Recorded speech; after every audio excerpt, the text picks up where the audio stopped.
Assalamualaikum warahmatullahi wabarakatuh.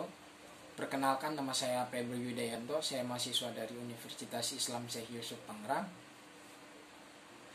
Fakultas Teknik Program Studi Teknik Industri. Pada kesempatan kali ini saya akan mempresentasikan proposal penelitian saya yang berjudul Pengawasan Mutu Bahan Baku dalam Dunia Industri untuk memenuhi tugas EKT 2 mata kuliah Bahasa Indonesia.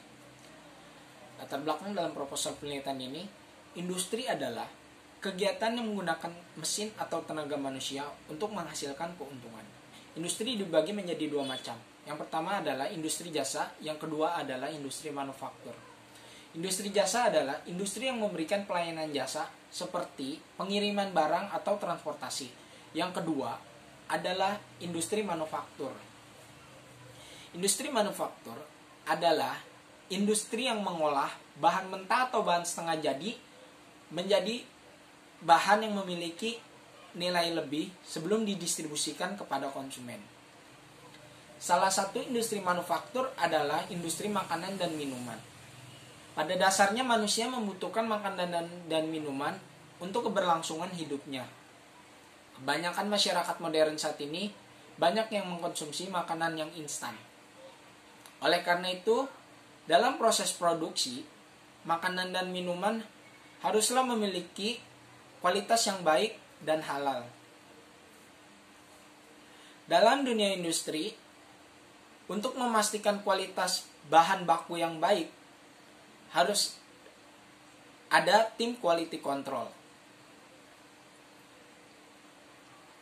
Quality control berperan untuk memastikan bahan baku yang akan diproses adalah bahan baku yang baik dan sesuai dengan standar.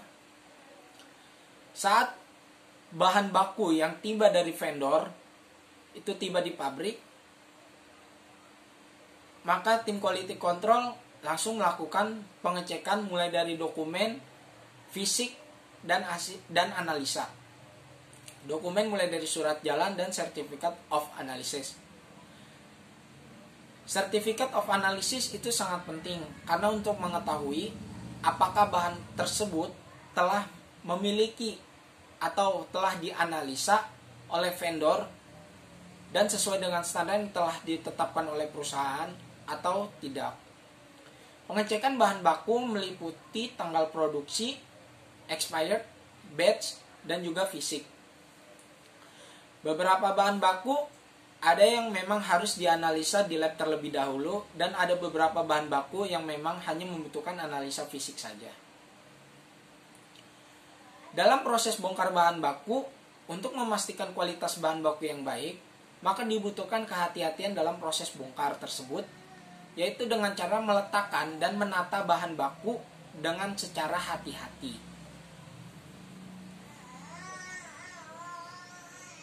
Dalam proposal penelitian ini memiliki rumusan masalah. Apakah Certificate of Analysis? Certificate of Analysis adalah data hasil analisa yang dilakukan oleh vendor untuk memastikan apakah bahan tersebut memiliki hasil analisa yang sesuai dengan standar yang telah ditetapkan perusahaan atau belum. Jika saat kedatangan Certificate of Analysis tidak lengkap atau bahkan tidak ada, maka tim quality control berhak untuk menolak bahan tersebut karena dikhawatirkan bahan tersebut tidak sesuai dengan standar yang ditetapkan perusahaan. Yang kedua adalah, apakah fungsi dan peran dari quality control? Fungsi dan peran dari quality control adalah memastikan bahan baku yang akan diproses adalah bahan baku yang sesuai dengan standar dan baik agar menghasilkan produk yang baik dan berkualitas. Yang ketiga adalah bagaimana cara mencegah kerusakan pada bahan baku. Cara mencegah kerusakan pada bahan baku yaitu dengan cara meletakkan dan menata bahan baku dengan secara hati-hati. Dalam proposal penelitian ini memiliki batasan masalah, yaitu pembahasan materi dan pengambilan data yang dilakukan di tempat saya bekerja. Yang terakhir adalah tujuan dari proposal penelitian ini. Tujuan dari proposal penelitian ini adalah mengetahui fungsi dan peran dari quality control. Yang kedua adalah memahami dan mengetahui apa itu certificate of analysis. Yang ketiga adalah memastikan kualitas bahan baku yang akan digunakan adalah kualitas yang baik. Yang keempat adalah memastikan proses bongkar saat kedatangan bahan baku harus hati-hati untuk menghindari resiko kerusakan, baik itu kerusakan bentuk maupun kerusakan bahan baku tersebut. Sekian yang dapat saya sampaikan dalam presentasi kali ini. Wabillahi taufik wal hidayah. Wassalamualaikum warahmatullahi wabarakatuh.